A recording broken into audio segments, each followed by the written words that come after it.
Hey everyone! So this video is a little different than normal, but I figured it would help out quite a few of you. It's kind of a follow-up to my review video on the Kat Von D Everlasting Love liquid lipsticks, which you can check out here. But I thought I would make an application tips and tricks video on how to get the most out of ultra matte liquid lipsticks, because they can be a little tricky to work with and apply. So hopefully you can find this video helpful, and if you're interested in learning my top 5 tips to matte liquid lipsticks, then just keep on watching.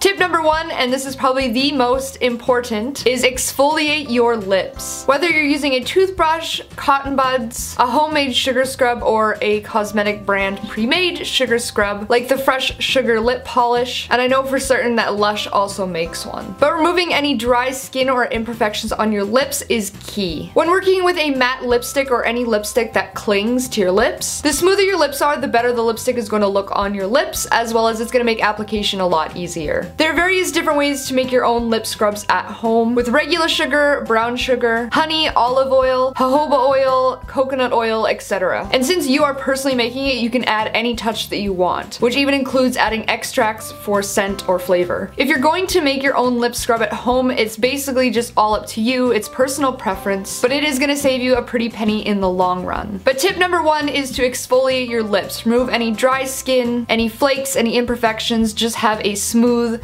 base. Tip number 2 is wait for the product to dry completely. A minute may feel like an eternity when you're doing your makeup, but trust me, this will save you. When it comes to liquid lipsticks, it's key to wait for the product to dry and set completely. You can either tell because all the glossy patches on your lips will vanish, or you can simply just touch your lips and see, is it dry? If you don't wait for the lipstick to dry completely, if you were to press your lips together, try and touch up or apply another coat before the lipstick has set fully, the color in those wet patches can actually lift and move, and leave your lipstick looking patchy or uneven, and nobody wants that if you're going for a flawless look. Tip number 3 is lip brushes are your new favorite beauty tool. When it comes to full control and precise application, lip brushes are your new best friend. Whether you're using a standard rounded lip brush or a thin angled brush, you will notice a huge improvement in the way that your lipstick looks after you've applied it with a lip brush. Especially with long-lasting, highly pigmented liquid lipsticks like the Kat Von D Everlasting Love liquid lipsticks. The doe foot applicators in these specific lipsticks are actually pretty good of applying the product evenly and pretty clean and crisp around the edges, but it's always a good idea to use a lip brush just in case. Tip number 4 is to skip a step. Forget lip primers and lip pencils. So for once in the beauty world, forget every rule and tip you've heard about good lipstick application. With liquid lipsticks, you want to skip pairing a lip primer or lip pencil or both underneath of these lipsticks. If you're wearing something under them, the color won't cling to your lips as easily, which can actually cut down on the wear time. Or worse, if the lip primer or lip pencil that you are using under them is slightly creamy, that creamy consistency can actually cause the color to move around. And obviously, if you're using a liquid lipstick, you want it to last and stay in place. So you don't want to risk having something so highly pigmented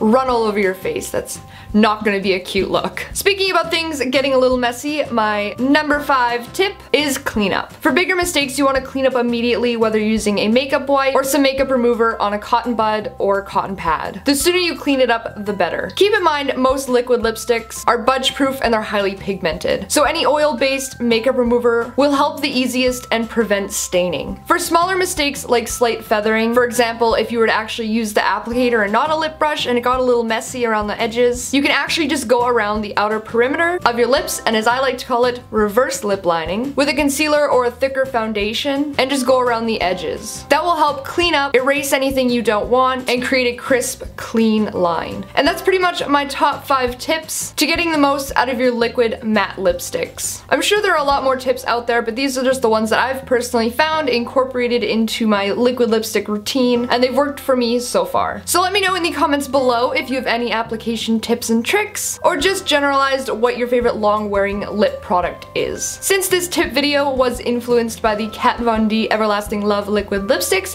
feel free to go check out the full review up here. I don't want to make a fuss about these or anything, but they're pretty darn good. As always, don't forget to check out my blog for more details, photos, and swatches, as well as like, comment, and subscribe to show your support. As I always say, I hope that you found this application tip video helpful. I hope that you have a fantastic day, and thank you so much for watching.